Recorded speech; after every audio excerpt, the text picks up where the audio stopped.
வீட்டில் இருக்கிற பொருளை வச்சு 10 நிமிஷத்தில் நம்மளால் அல்வா செய்ய முடியும். வாங்க எப்படி செய்யுதுன்னு பார்க்கலாம்.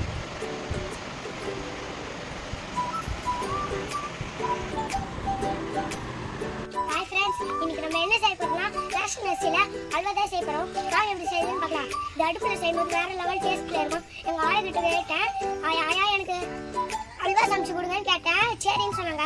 இன்னைக்கு நாங்கள் ஒரு பிடி பொட்டிக்க போறோம். வேற லெவல் டேஸ்ட்ல இருக்கும். வாங்க எப்படி செய்யுதுன்னு பார்க்கலாம். அரிசியை ஒரு நாளுக்கு முன்னக்கவே ஊற வச்சு ஒரு 5-6 தடவை நல்லா கழுவி எடுத்த பிறகு மிக்சி ஜாரில் போட்டு நல்லா நைஸாக அரைச்சி எடுத்துக்கலாம்.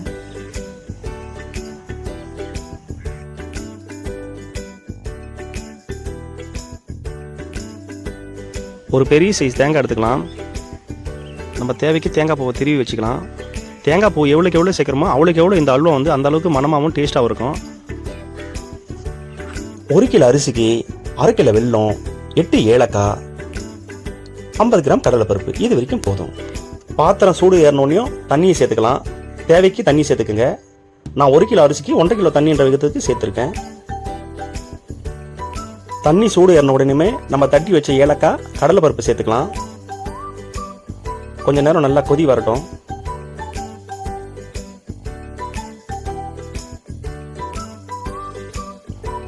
தண்ணி கொதிக்க ஆரம்பிச்சதுமே நம்ம வெள்ளத்தை சேர்த்துக்கலாம். வெள்ளத்தை சேர்த்து நல்லா கலரி விட்டுக்கலாம்.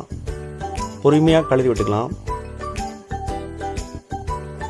அரைச்சி வச்ச அரிசி மாவை நல்லா கொதி வந்த பிறகு அதோடு சேர்த்து நல்லா பொறுமையாக கலரி விட்டுக்கலாம். அரிசி மாவு இந்த பதத்துக்கு தான் இருக்கணும். இப்படி இருந்தால் தான் அல்வா செய்கிறதுக்கு ரொம்பவும் நல்லா இருக்கும். இந்த மாதிரி நீங்கள் எப்பயாவது செஞ்சுருந்தீங்கனாலும் எனக்கு கமெண்ட்டில் சொல்லுங்கள். இப்போ தேங்காய் பூவை சேர்த்துக்கலாம். அவ்வளோதாங்க, சிம்பிளான முறையில் நம்ம வீட்டில் இருந்த பொருளை வச்சு நம்ம அல்வா செஞ்சியாச்சு. இப்போது நம்மளுக்கு எந்தெந்த சைஸில் வேணுமோ எந்த பாத்திரங்களை வேணாலும் நம்ம இந்த காசி வச்சுக்கிற அல்வாவை ஊற்றி அந்தந்த சைஸுக்கு ஏற்ற மாதிரி நம்மளால் அளவு எடுத்துக்க முடியும். எனக்கு ரொம்ப பிடிச்ச மாதிரி கொட்டாங்குஞ்சில் நான் அல்வா சாப்பிட்டு தான் எனக்கு பழக்கம். சின்ன வயசில் எனக்கு ரொம்ப இது பிடிக்கும். அதனால் நான் கொட்டாங்குஞ்சில் தான் சாப்பிட போகிறேன். நீங்கள் எதில் சாப்பிட்டீங்கன்னு சொல்லிட்டு கண்டிப்பாக கமெண்ட்டில் சொல்லுங்கள். அவ்வளோதாங்க, மலைச்சாரல் மாதிரி தேங்காய் பூவை எடுத்து மேலே தூவ வேண்டியது தான்.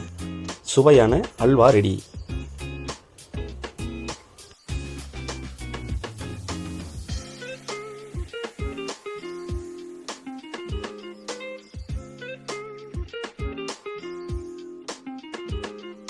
அல்வா செஞ்சாச்சு. நான் உங்களுக்கு சாப்பிட்டு பார்த்துட்டு எப்படி இருக்குன்னு சொல்றேன். நீங்களும் உங்க வீட்டில் கண்டிப்பாக செஞ்சு பார்த்துட்டு கமெண்ட்ல எப்படி இருக்குன்னு சொல்லுங்க.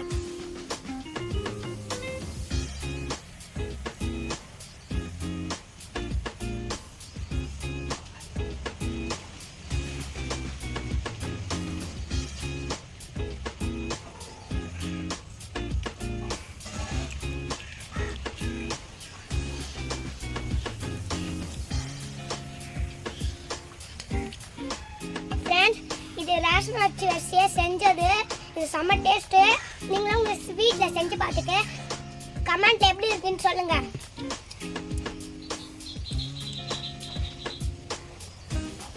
இந்த வீடியோ பிடிச்சிருந்தா லைக் பண்ணுங்கள், ஷேர் பண்ணுங்கள், ஆதியோகி சேனலை சப்ஸ்கிரைப் பண்ணுங்கள். பாய் பாய்.